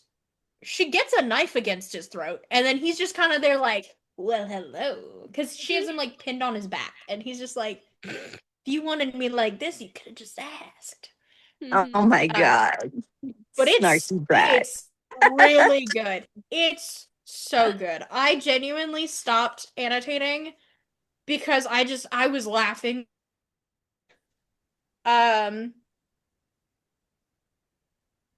Yeah, and they have the wedding, like, day after he kidnaps her and stuff.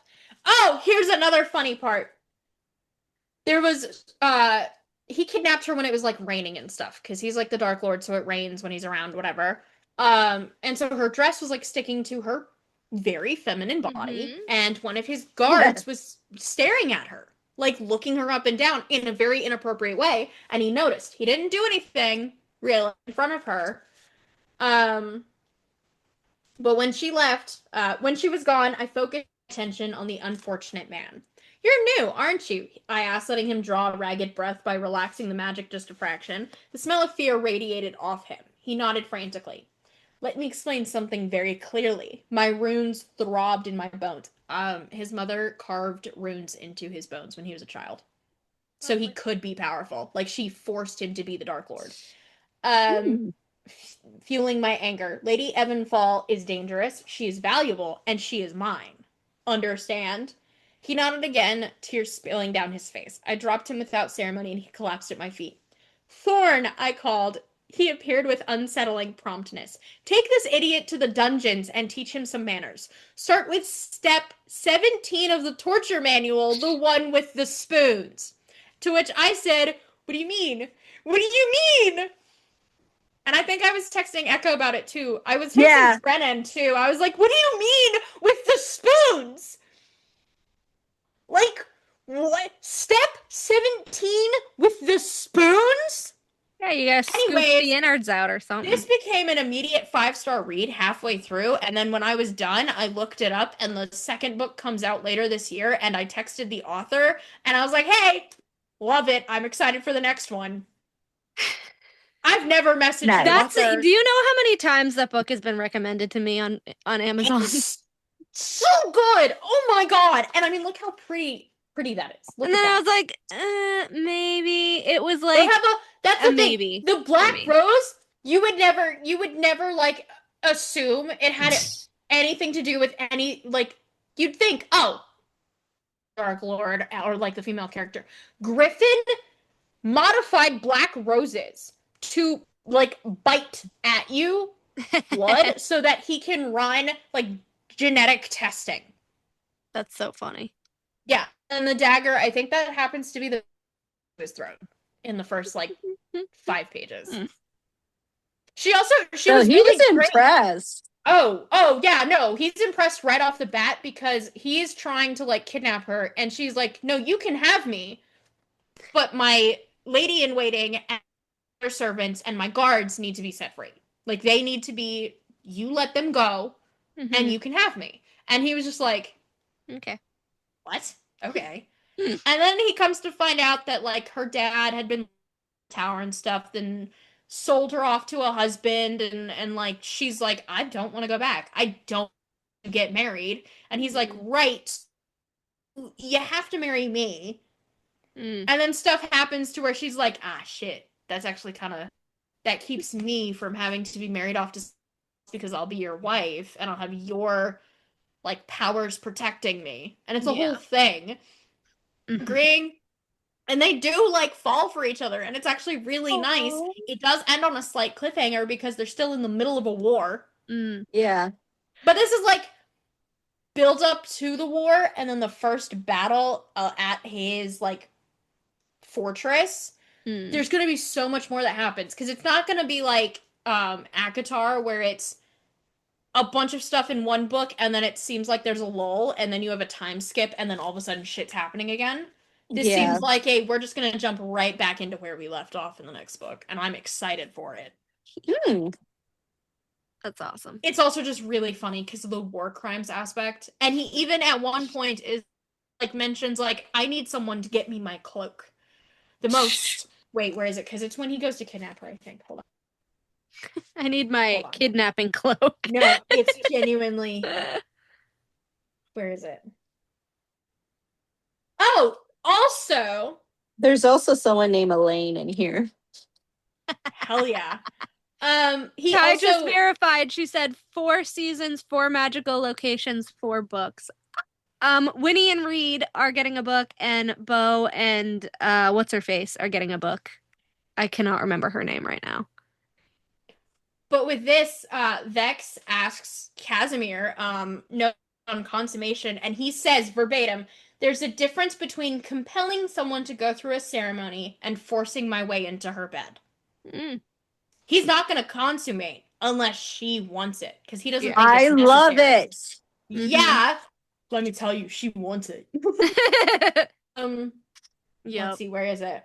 Oh, and for the love of all that's dark, so me a cloak that says villain. I want to look as dramatic as my reputation demands. This dude is like, by the way.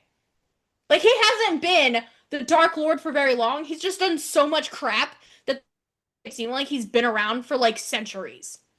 He's genuinely like barely older than her, because she's like 23 to 25. Yeah. And Griffin says, do we also need a kidnapping net? Casimir I says, do love the name Griffin. I like that name for a male character. I love that he's just a nerdy, just stupid, whatever. Just whatever. Yes. And then this part, all that power was just waiting to be claimed, and ironically it hinged on an absurdly traditional practice. A wedding with a woman who, in parentheses, if the rumors were true, might roast me alive by accident before I even say I do. I would need to ward Lady Evanfall's room against fire, just in case. Lightning cracked outside. I strode from the war room with a grin that would have sent my enemies. I had a lady to kidnap, a wedding to prepare, and an artifact of unimaginable power to claim. Just another day in the life of the Dark Lord. This dude has this reputation, and he fucking runs with it. He is so... Even she's like, wow, you really lean into the stereotype. And he's like, yeah, well, why not? It's funny, honestly. It's nice. Funny. Yeah. She even chooses to be his, like, dark lady. Aww. Let me say, she doesn't just go for the typical black either. Like, she wears, like, dark, like, purple velvets and stuff, too. That's so It's also fucking cold. You know, they're in the on his fortress. It's cold. But yeah. Yeah, no, Eka, seriously, you would love this. Because it's dual POV first person. I love it. I love first person. Really, you get to see when he falls in love. Yeah. Because he definitely falls first. And she falls so hard. She like sees him shirtless or something, and she's just like, yeah, I'm done. He's hot. He's so hot. He has scars and like I think tattoos, but and also the shadow thing. But like he's hot. Yeah. He's gorgeous, glorious. So Azriel. Azriel, if he was funny and a villain. Azriel, if he had Reese's position and power. Yeah. No, Azriel would definitely have that humor too. Definitely. Yeah. This is I'm so excited. But anyway, we can yap about Ass tomorrow. Casimir is what SJM probably wished that Reese was. I have my Azrael crocheted buddy on my bed. I sleep I with have him. to hide Elaine from the Look at cat. these four. The cats haven't touched mine since the first day, but there was one day when I like woke up and Brennan was heading to work and I was like, "Where are you going?" And he just put Azrael into my arms and was like, "Shh, go back to sleep." And I was like, "Okay." He just like and then there was another day where I was like just really sad because of everything going on and he was like, do you need your little buddies, your little boyfriend?" And I was like, "I need my little boyfriend and my real boyfriend." And so we just group cuddle with Azrael between us. And then the cat's with us too. And it was actually really nice. Aww. So for the last two books, I have debuts from two of our Instagram buddies. One of them is in the writing group. And I think the other one, she used to be a little more active in the ACOTAR group. I think now she's just in the writing group. But the first one is Allie's book, Autumn Decay. That was her debut. Alicia and Laura. I think it's Alicia. I'm bad at names. I'm sorry, Allie. And the summary. I think it's Alyssa. Maybe. Alyssa, Elisa, Allie. Something. Elisa. Yeah, I'm sorry. I butcher names. Sorry. But she was messaging me when she sprayed these edges because she did them herself. Wow. And yeah, it was for her Etsy and she goes, "I'm never doing this again." And like her hands were like dyed blue. It was very funny. But the summary is, at the edge of death, Clove Hellrose faces a choice: die at the hands of her jealous lover or become indebted to a feral god and live. The witch has no intention of honoring her magical debt, but when she receives her first order, she can't fight her curiosity. The feral god is commanding her to return to her childhood home, a place where the woods whisper your name and sirens lure men into the tumultuous sea. After a life of thievery and lying, Clove expects judgment and disapproval upon her return. Instead, she's attacked by an angel of death whose dreamy eyes and devious intentions leave her craving his kiss of death. With dark forces gaining power, Clove must decide what kind of witch she wants to be: the villain she always has been, or the hero her town needs. But, like, look at this cover. Like, look at her. That's pretty. It's so pretty. It was amazing. She said, "May it haunt you beautifully." And she signed it. That's so pretty. And there's a cute little I love card. that. She sent me a card with a little ghosty on it. It is spooky. She wrote, "Can't wait until I get to read your story too. I know that day is coming and I'm super excited. Thank you for believing in my story. You're holding a piece of my dreams in your hands. I hope it haunts you beautifully. Yours with ink-stained fingers, Allie." That's awesome. I love her. I can't wait. I can't wait to. Again, my freaking TBR. If I could read everything at once, I would. The second one is from Kendra Niehaus. She's in the groups quite a bit, and I ordered this from her website. She has a playlist in her book. I like book playlists. Her debut is called These Starborn Secrets. Look at that. That's nice. Order of the Shifters, Volume 1. I believe Book 2 just came out. It's purple. This Divine Moonfire. And actually, look at the dude. He looks kind of Reese-coated, but better. Yeah. Like, way better. A trio of royal siblings must find 3 magical artifacts and take down their family's empire or risk the destruction of their galaxy. I'm so blind. So yeah, her book 2 is out now. Oh no, it's out next year, 2027. Star Wars meets Crescent City. Sci-fi romantasy, Order of the Shifters. So this book 1, is a gothic assassin must partner with a cinnamon roll vampire king in order to uncover her sister's killer and fulfill an ancient prophecy. So, Kendra's book, These Starborn Secrets. If you guys are listening, check out book one. I know, it's so pretty. I just love the art in general. Like, she looks like a badass. I love it. Yeah. So book 2 coming next year. So get book 1 under your belt. It's a chunky book too. We love chunky books. And floppy. It's a floppy one too. But yeah, those are the 2 from our friends, from our writers group. So check out their books and get ready for book 2 or any other projects that they have coming up under their belt. I know that Allie is doing a different type of book now. So Allie's new book is called Mothlight. And it's a dark romance. This is so your vibe, Maddie. Mothlight. Oh, definitely. I have stickers that look like that. She said, do you want to read a 5-star one-handed dark stalker romance? Knives, masks, stalking, erotic asphyxiation, and more.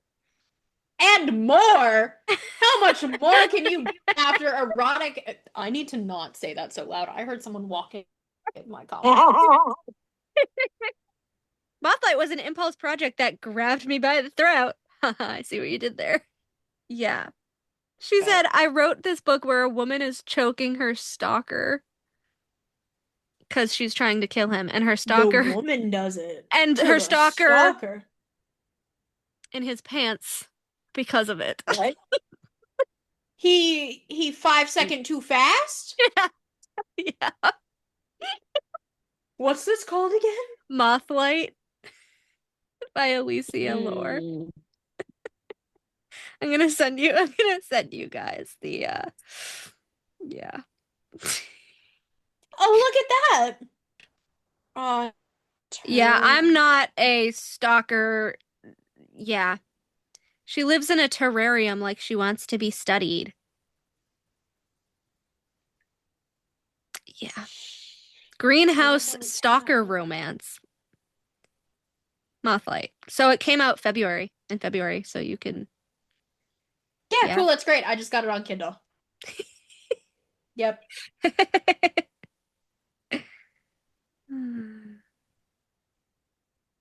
Yeah. Here's some character art for you. Yeah. So anyways, I'm currently reading Moonbite by Cleo Evans. It's a witch and werewolf book, shifter book. The nodding, yeah.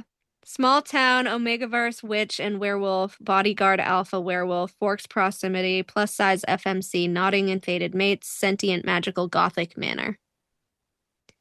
And also some of the art, he's like in wolf form.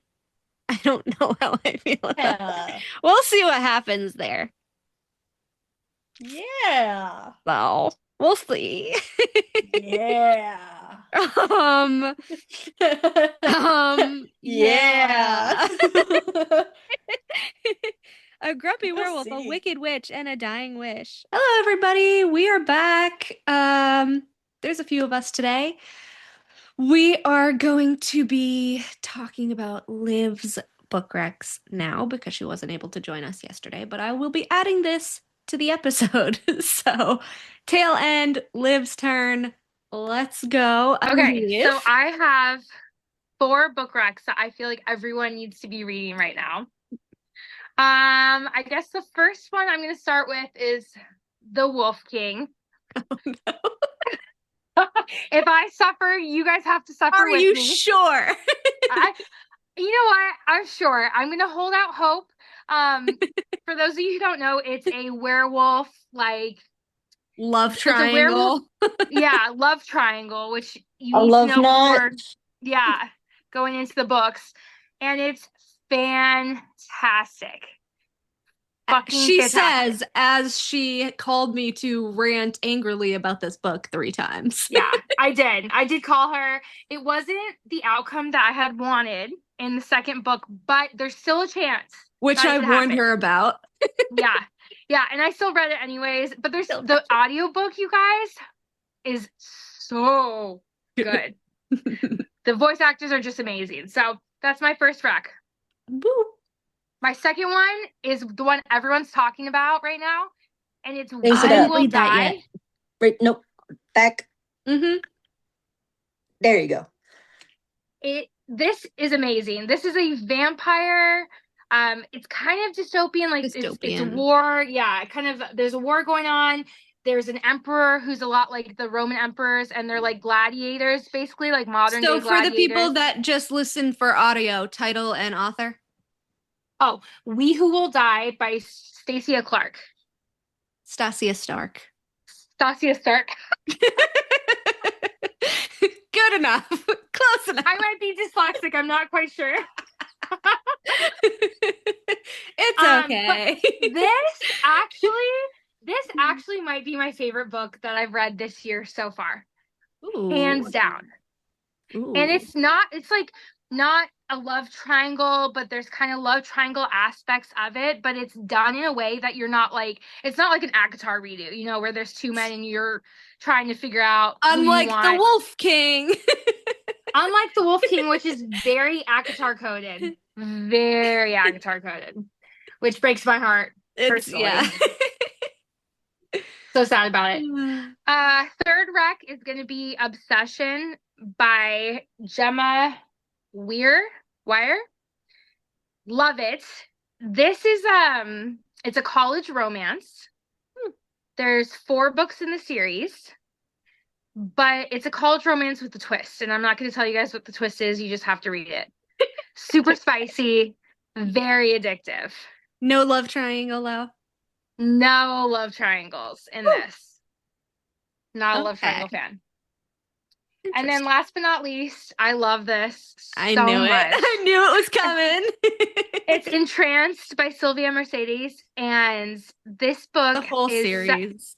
It's so good. It's so freaking good. And there's trolls, which I never read about trolls at all, ever. And there's like trolls in it. And there's a love triangle, which stinks. There's a love triangle. Which I hate. So are all of the books different couples, or is it one couple for the whole series? One couple for the whole series. Yeah. Oh, interesting. And it's one love triangle for the entire series. Is it like dark academia? Looks kind of. It's dark, but it's not academia. It's kingdoms and kings and rulers and war and stuff like that. But the thing about this series, which is really unique, is it's a thriller and it's scary. Like, there are scary aspects to it. It's so good. I'm a wimp when it comes to scary content. Me too. And if I can read it and handle it, you can read it and handle it. Okay. I'll believe you. So those are my 4 book recs that I'm just like, I think about them all the time because they're just fantastic. Can I do a little interlude about my arcs for June? Because I just want to promo these authors and their upcoming books so people can pre-order them, or if arcs are still open, sign up for arcs. But I am a part of a few of their street teams, and they're so cool. I love talking to authors so much. It's just so interesting. Oh yeah. So actually today, and I texted you about this a couple weeks ago. Do you remember when I was telling you that there was a Grey's Anatomy / Love Hypothesis romance arc that I signed up for? I got it. Yay! It's called Operation Love Match, and it is a Hades and Persephone magical paranormal STEM sort of romance. And so the main male character's name is Dr. Demon or Daemon, and the female is Persephone. And So it's like Grumpy Sunshine, Hades Persephone retelling, He Falls First and Harder, medical student, fake dating, and there's a healing scene. Um, and it looks so good. Like I loved the Love Hypothesis. I love the Love Because, okay, I know that it was supposed to be like a Raylo fanfic, but to me, when I was in that era, I was really obsessed with Sherlock. So to me, it was a Sherlock and Molly like book because I love them so much. So I was obsessed with that. So just this type of thing like always reminds me of Sherlock and Molly because the guy's always like super genius or whatever, and the girl's like a little more, sassy and softer. And I don't know, I just really like that dynamic. But some of the little tropey things, I guess. It says 25-year-old surgical intern, 27-year-old sunshine medical student, child prodigy hated by all for the MMC, needs a personality hire to fix his reputation, born and raised in the hospital. And then hers is needs a human shield to terrorize her ex, grew up in a cornfield, and has a problem for every solution. Okay, grew up in a cornfield is funny. But the author is Alice Hamm, Hahm, and you can follow her at alice.hamm.writes on Instagram, and you guys should sign up for the arc because it sounds really good. But I was very excited. I got the email like an hour ago. Yay! So, now I have 4 arcs and 2 book club books for June. I gotta read really fast. I did 5 books this month though, so I can do it. Yeah. I can do it. If you guys didn't know, Compass Point series is still ongoing for this book club. And then the next arc that I have is The Fox King and the Heart of Frost by Claire Meadows. And let me just pull up the little tropey things for her. Okay. Friends to Lovers. My favorite trope ever. I don't know why. It's so cozy. I love it. Friends to Lovers, folklore elements, character-driven, fairy tale vibes, medium stakes, a forest that eats people. Oh, I like that. Me too. A half fae with a dark past, a witch hunted for her magic, something wrong with the forest, and a talking cat with an attitude. And it's a standalone. So, wow. It says, if you are a fan of Emily Wilde's Encyclopedia of Fairies, Where the Dark Stands Still, or One Dark Window, you will like this book. So that is my first arc that I have. My second arc that I have is The Queen of the Enchanted Forest by Catherine Gillis. Prisoner of War, Forced Marriage, Fated Mates, Forced Proximity, and a Standalone Romantasy. So that's Queen of the Enchanted Forest by Catherine Gillis. Catherine with a Catharine, and then Gillis with 1 L. Yeah, that's actually my first arc through the Space Network, which is, I've told you guys about this before, but this is a new sort of arc movement, and there's an app and all different features. We're actually going to be interviewing Kayla on June 18th. You guys can join if you want to. And she's going to talk about, her process in making the app and why and how her husband codes it and all of that fun stuff. So I'm very excited for that one. And my third arc, or technically fourth, I guess, but in my list is going to be To Drown Among the Stars by L.K. Frost. Now, I am part of her street team. I have been posting about this book for like all month now. It is a Zelda-inspired romantasy with that's interesting. With a dragonkin healer. So she's part dragon. So it says she's a healer, but with an attitude. He's a failed knight. She's semi-aquatic dragon. And it's very Zelda-inspired. And where are the...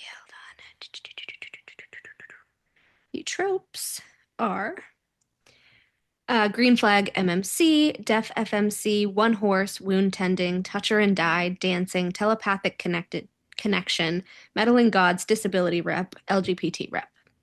And so, yeah, basically he like never would have met her if he didn't fail at becoming a knight and then decide to like go off on like this self journey or whatever. And then they like meet each other and then they have to like solve all these war problems that people didn't figure out. And it's just really good. And I've heard from the other people on the street team that already read it that it's like 5 stars, freaking incredible. They love it.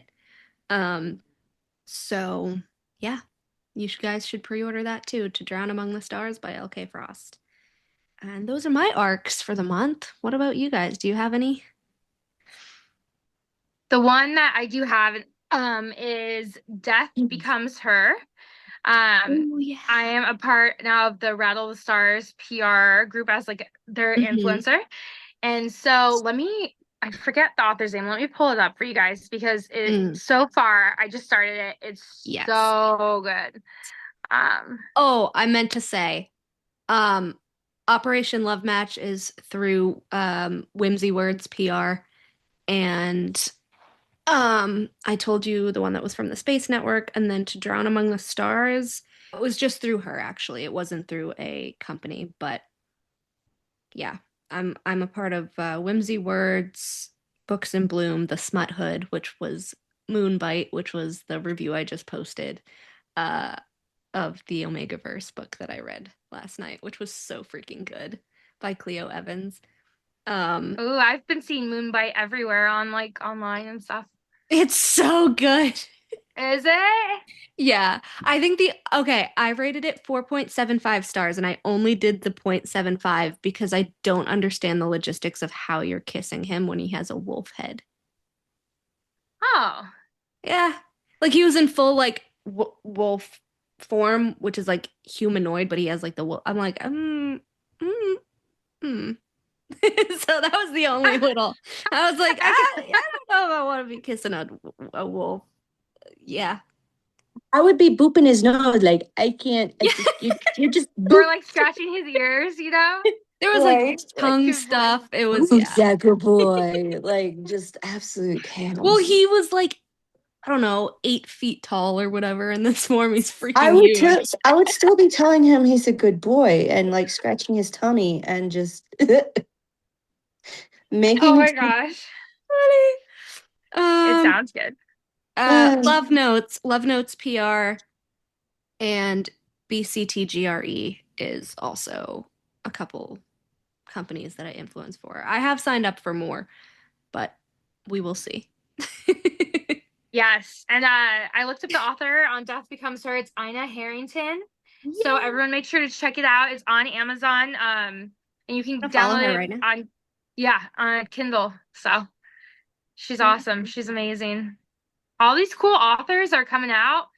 And you two hopefully will be coming out soon with your books. Freaking hope so. Yeah. I just have to finish it. I feel like I do like so much on a daily basis and then I'm like so tired. Yeah. I'm transcribing a chapter that I hand wrote at the moment, so nice. Have you guys heard of which I want this book so much. I've signed up like twice and I haven't heard back. But it's called There's Something Fishy About My Boyfriend by Gloria Duke. It's a merman romance. And it just sounds so funny. It's like a rom-com, but like with a merman. And it just sounds so funny. And it sounds good. I want to arc it so much. It says, beachside monster romance chaos. Jim Tan merman. Hannah finds a gorgeous, mostly naked man washed up on the beach, brings him back to her family B&B, and surprise, he has fins. Xander is charming, fish out of water chaotic, full of corny dad jokes, and secretly tied to Hannah's past. Cute, weird, breezy, and perfect for girlies who want fun over feral. So Baywatch meets The Year I Turned Pretty. Meets Little Mermaid. Reversed, I guess. Okay. Also, I'm not gonna lie, the cover looks like Mermaid Lucian. Oh my god, it does. Holy shit. No, you know who it looks like? Or Eric. No, no. Vasa?